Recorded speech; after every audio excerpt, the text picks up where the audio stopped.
Check the mic and make sure it sound right, boys.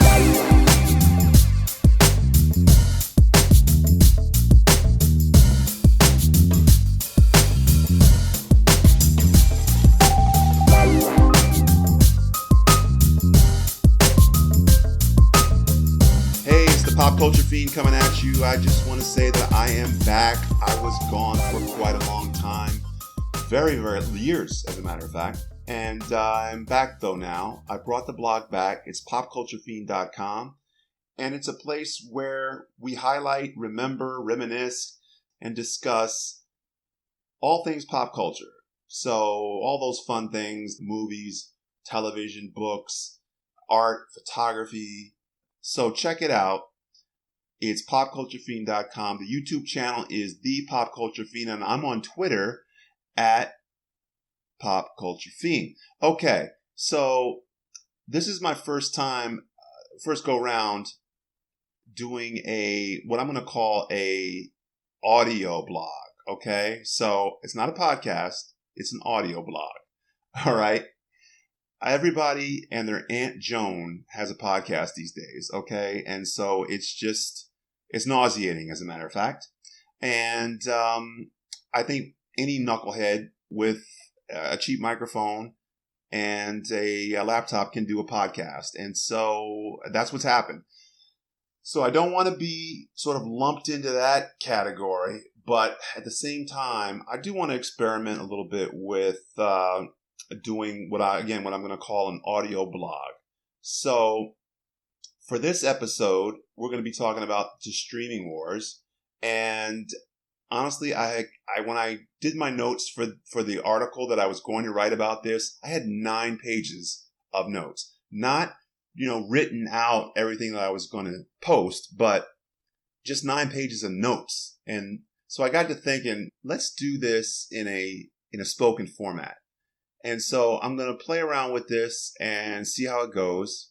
And I think it's going to save me a lot of time as well because, hey, I am busy. I have other things to do than just, dick around with, writing for a blog that nobody reads. Okay, so I'm doing this just for myself, though. Honestly, I'm doing it for, as a creative outlet. And let's get into it. Okay, so in this episode, I'm going to discuss the streaming wars. All right. And let me tell you from the beginning, I'll tell you up front what this is and what this is not. This is not a review of the different streamers. Okay. This is a report on the state of the streaming industry. What's happening from a business perspective, trends in the industry, where the industry is headed, how each of the streamers is doing financially, how they're growing, how they're positioned in the market. All of these kinds of things are really going to be the focus of what I'm going to be discussing. I'm not going to be talking about, if you want to watch this show, you can go to Amazon Prime. Or if you want to watch Game of Thrones, that's on HBO Max. I'm not going to do that. Yeah, all of the streamers' current position and future position is going to be impacted by what content they have. So I certainly will be discussing content from that perspective, but that's, again, not the sole focus. In any case, let's get going here. Let me preface everything I'm going to say with this. The nature of television and film have both changed. That's been accelerated by the pandemic and the effects of the pandemic, and things will continue to evolve. But TV and film have just been so radically changed over the last 5-10 years since streaming has really become a thing. The TV experience, in fact, is completely unrecognizable from the way it was in the 80s and the 90s. So a few things that I can point to, not a few things, several things I can point to, the expansion and the technological progression of the internet. And I'm talking about, things like the speed of the internet and the reach that it has, the development of the DVR, the TV on demand, the ability to time shift your TV watching, the continued growth of the cable channels, satellite TV, the whole concept of mobility, and the creation and development of the associated hardware that makes that mobility possible. Larger flat screen TVs, which, are pretty much in everyone's home right now. features like HD and 4K. These are just some of the factors that have changed TV watching so radically. Streaming came about and has really both spurred on those changes and also leveraged them to its advantage. And now streaming is dictating even more changes. So where we are now is that things haven't settled. What we do know is that we have several players in the game right now, several different streaming services.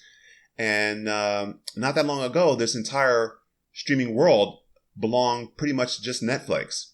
But now competition is really fierce. And one competition battleground that we see is in the bundling of streamers in smart TVs and other media devices, like PS5 and Xbox, for example. So specifically what we're seeing is the different streamers are all competing or bidding to be bundled with a Samsung television or with the PS5, for example. That way, when the consumer makes that purchase, buys that TV or buys that PS5, when they're setting it up, they'll see that they have easy access to the Netflix app or to the HBO Max app or whatever it may be. And that will help drive up subscriptions for that particular streaming service. Another battleground that we're seeing is in the giveaways that come with your mobile phone plans. So, for example, you buy an iPhone and you start to get your service set up with T-Mobile or Sprint or AT&T, and you'll find that you get a free year of Apple Plus, or you get 3 months of Netflix, or you get 6 months of HBO Max, whatever. This is what we're seeing, these types of partnerships. Everything's designed to get eyes on the streaming services content, up their subscribers, and positively affect our advertising revenues. They want to generate buzz about their platform as well, and that in turn gets more eyes on their content and even more subscribers.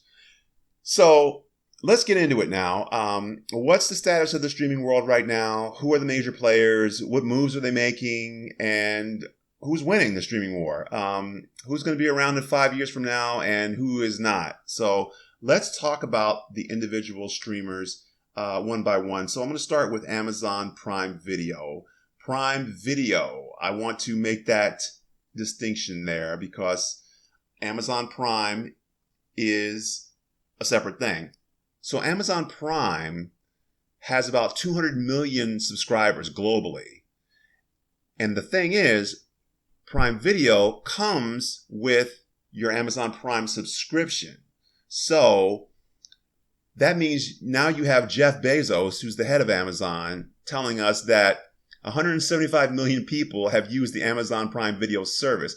Well, okay, we don't know exactly if that's accurate. Number one, this is self-reported, okay? There's no Nielsen company or other independent assessor of how many subscribers there are for each of these streaming services. There's no sort of way to really accurately track how many people are watching a given program on any of the streamers. It's all self-reported at this point.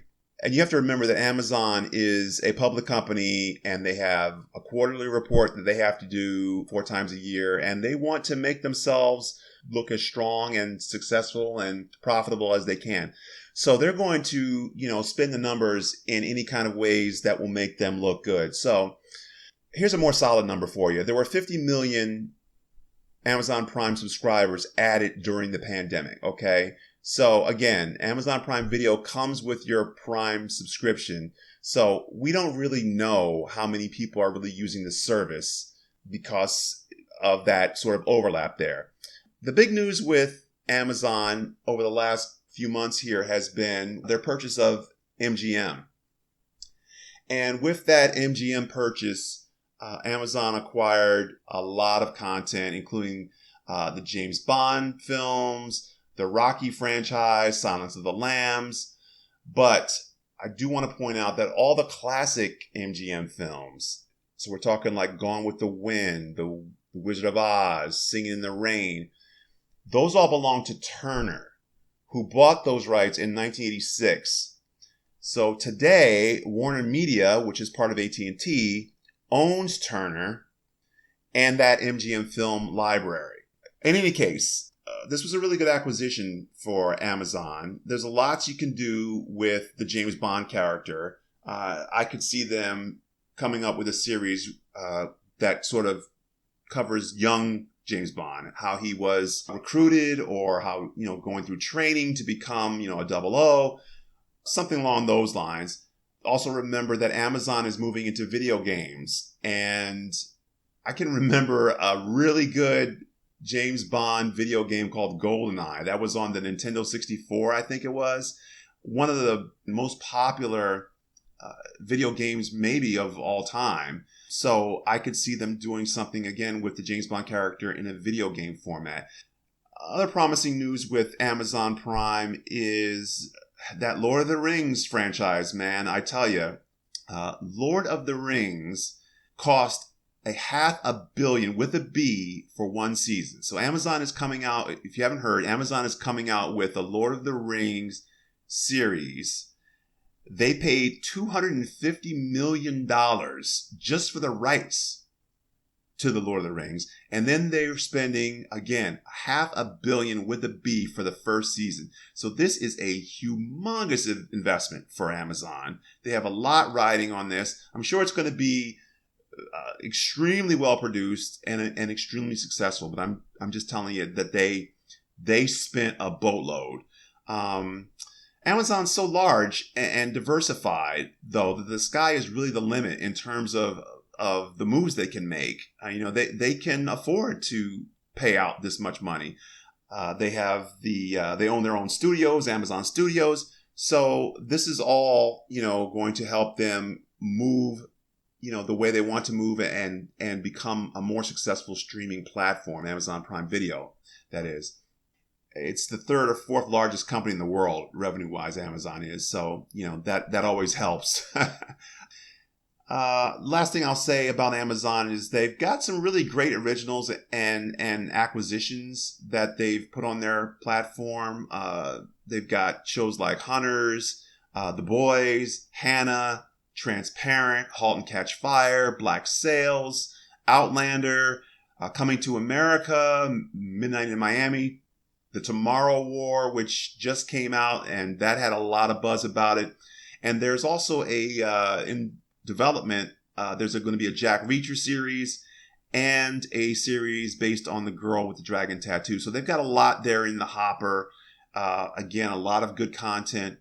I believe that Amazon Prime Video will be a player as long as Amazon remains the mega successful company that it is and is willing to keep investing in their streaming service. So let's move on now, talk about Netflix.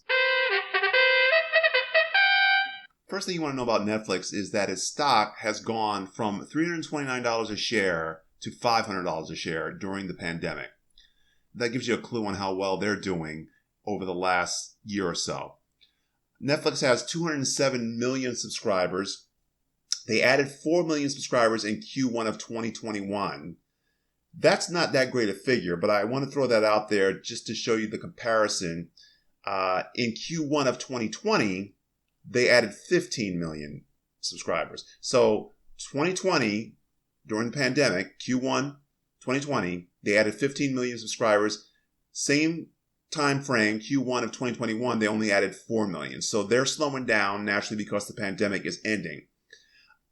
Netflix is moving into video games. That's another thing that we need to know. As a lot of the streamers are. It's moving into video games, arcade style video games, kind of like what the Apple Arcade is. Netflix also, this is important, will always have, I think, the first mover's advantage. Netflix was really the first one in the game here on the streaming. And so I think that will always give them an advantage because they have years and years of doing this. So they have the executive leadership that kind of has the experience and knows what it's doing.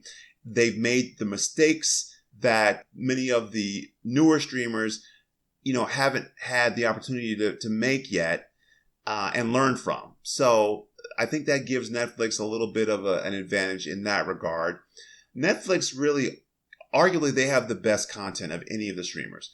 So best I know is subjective.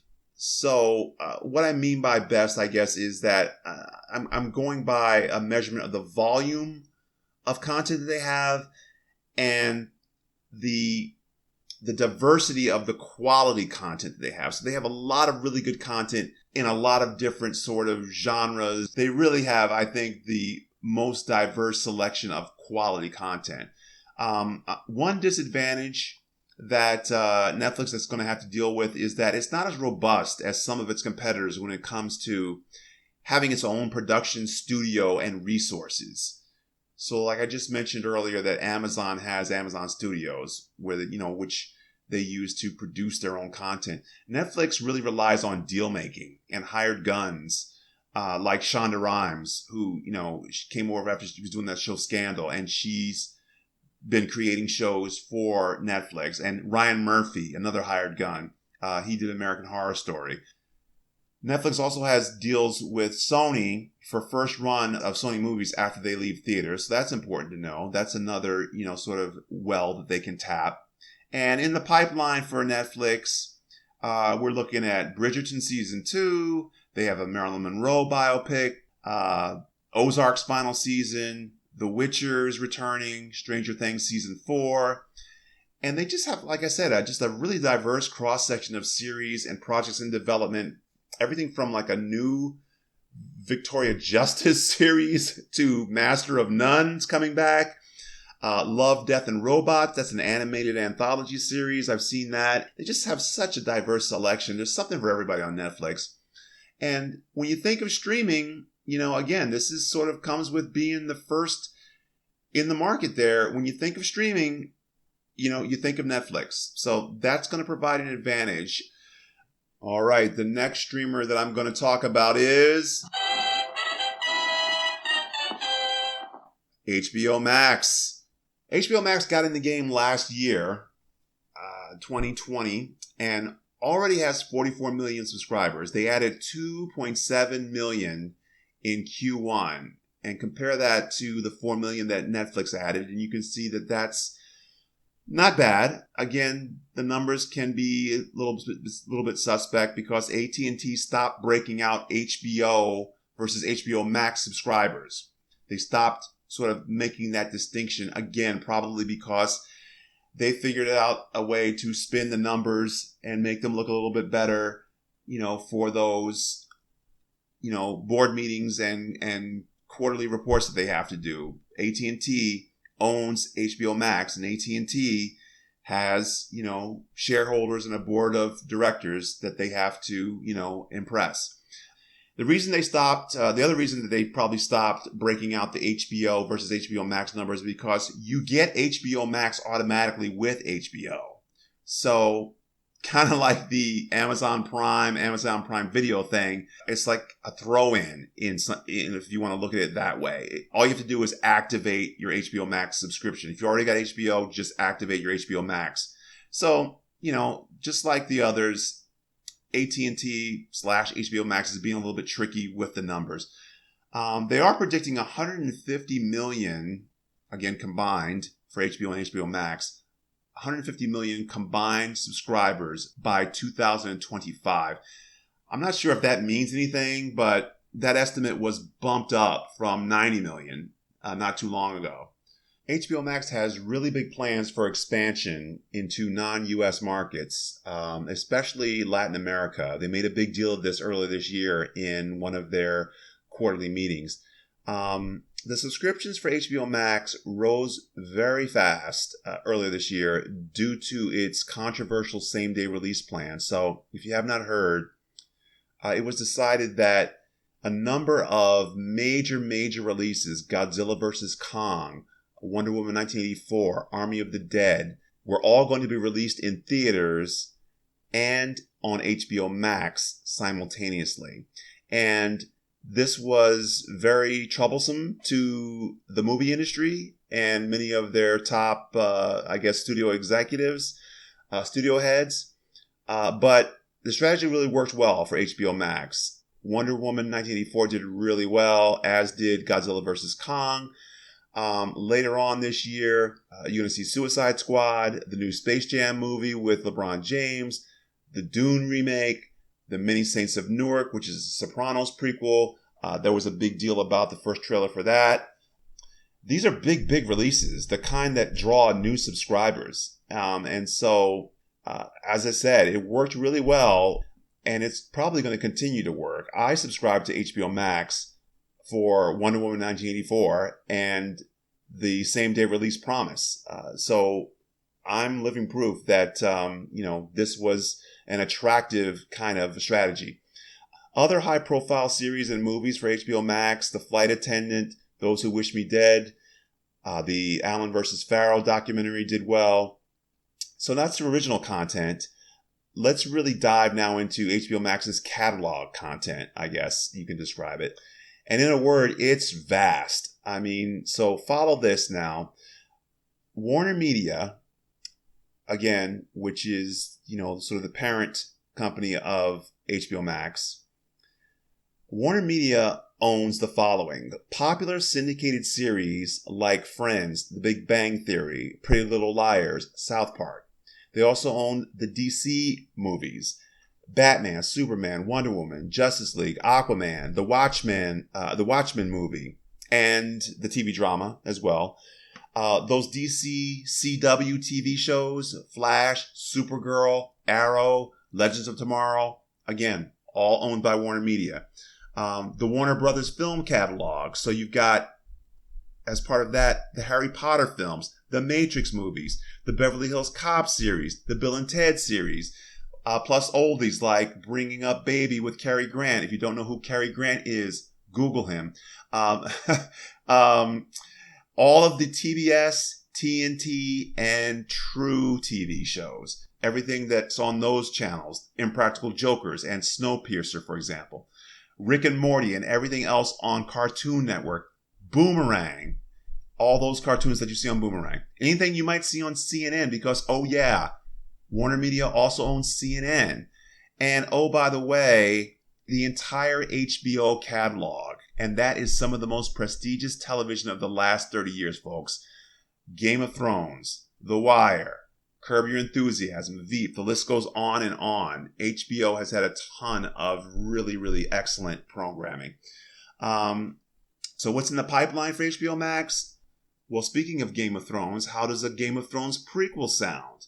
That's coming next year. There's an LA Lakers drama from Adam McKay, the guy who did The Big Short and he used to be a writer for SNL. That should be interesting.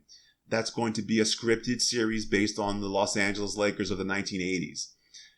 There's a Green Lantern series in development.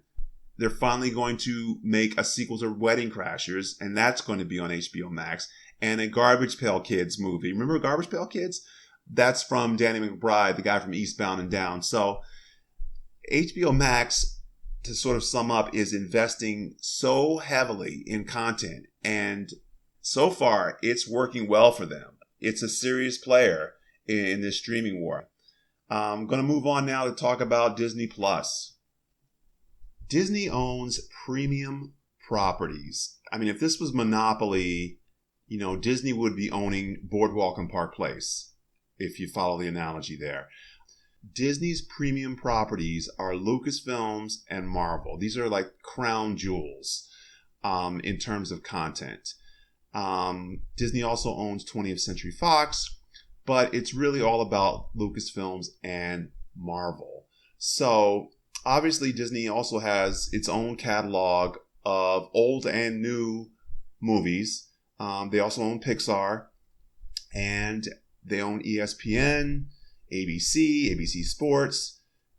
With regards to ESPN and ABC Sports, I really don't feel like Disney Plus has done enough with, none of the streamers actually have done enough with sports content. This is an opportunity, I think, to sort of separate themselves from the pack. If there's a streamer out there that can sign a deal to get, college football games or a contract for, possibly NFL games. And now I know Amazon Prime does carry a few NFL games a year, but it's really limited. So if a streamer out there can gain, a foothold by having, NBA games or college football or boxing I think that's an opportunity that could be a real differentiator and drive up subscriptions for that particular streaming service. But getting back to Disney, they really benefited from a perfect storm brought on by the pandemic. Disney Plus launched on November 12th, and the pandemic, I think, officially began in February.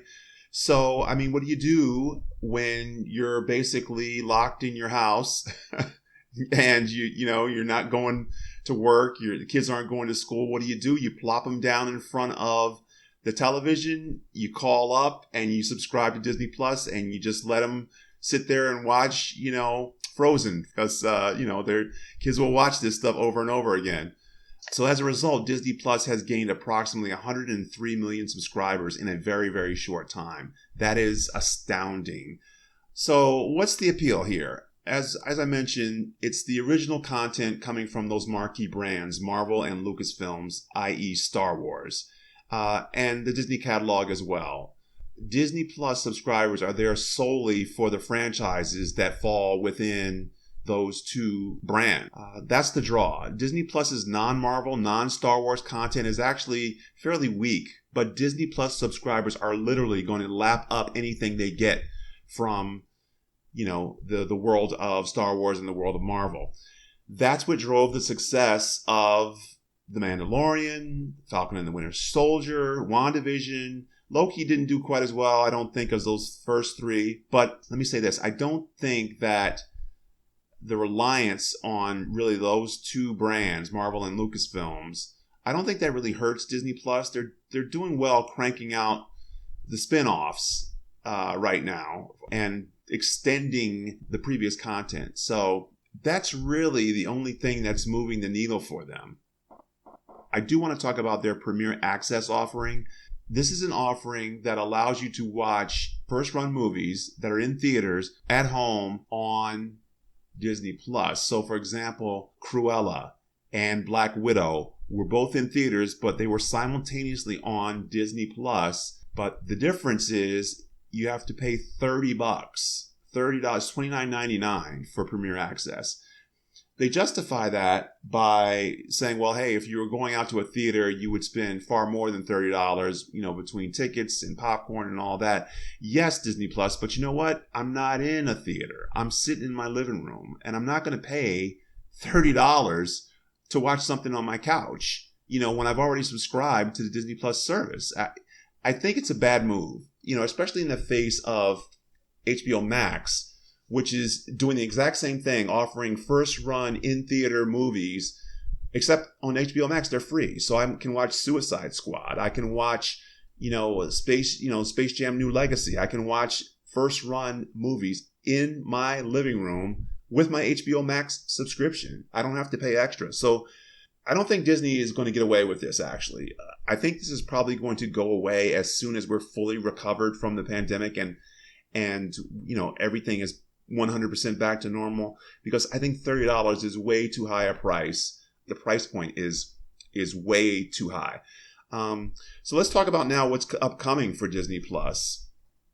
We've got an animated series called What If, and that's based on a series of Marvel comic books that imagine what would happen in the Marvel universe if things occurred like if Iron Man was a traitor, if Captain America had fought in the Civil War instead of World War II, if Jessica Jones had joined the Avengers, imagining what would happen if there was a Russian version of the Fantastic Four, or if Thor had been the Herald of Galactus instead of Silver Surfer. I know that's pretty hardcore comic stuff.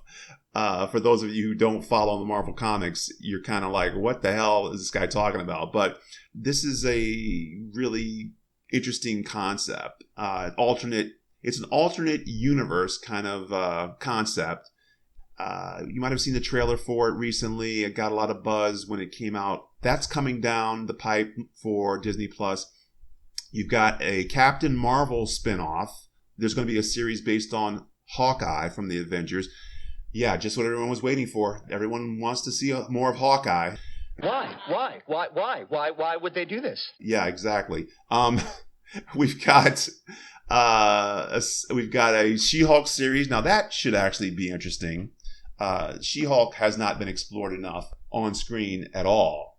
There's going to be a series based on the film Willow from 1988, I believe. So reaching way back there, Marvel, for some content. A new series based on Obi-Wan Kenobi with Ewan McGregor. So that should gain some traction, I'm thinking. You've got The Mandalorian coming back, and then there's 2 spin-offs of The Mandalorian, The Book of Boba Fett and Ahsoka. I think that's how you pronounce that character. I think you know that this character, if you follow Star Wars at all, you know who that character is. It's a female, and she is going to have her own series.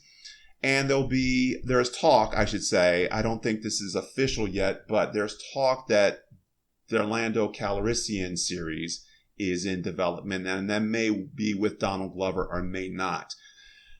I don't know how much Star Wars is going to be enough. And I mean that in the sense that will Disney Plus saturate the market, saturate their streaming service with too much Star Wars content? Is that possible? You can sort of go too far with things. I remember I saw Chewbacca and R2-D2 on ESPN Sports Center one time, and then I was just like, come on, guys, it's just too much, okay? It was right before, I think, The Last Jedi came out or something like that. But yeah, Chewbacca and R2-D2 in studio on ESPN Sports Center. Wow. Disney Plus has some work to do, I guess, to diversify and produce and acquire better content to match its Marvel and Star Wars content. I think that's the main takeaway for them. They're doing fantastic. I do want to talk about how they bundle their subscription service, but I'll cover that a little bit later when I talk about Hulu. So right now, though, I'm going to move on and I'm going to cover Apple Plus.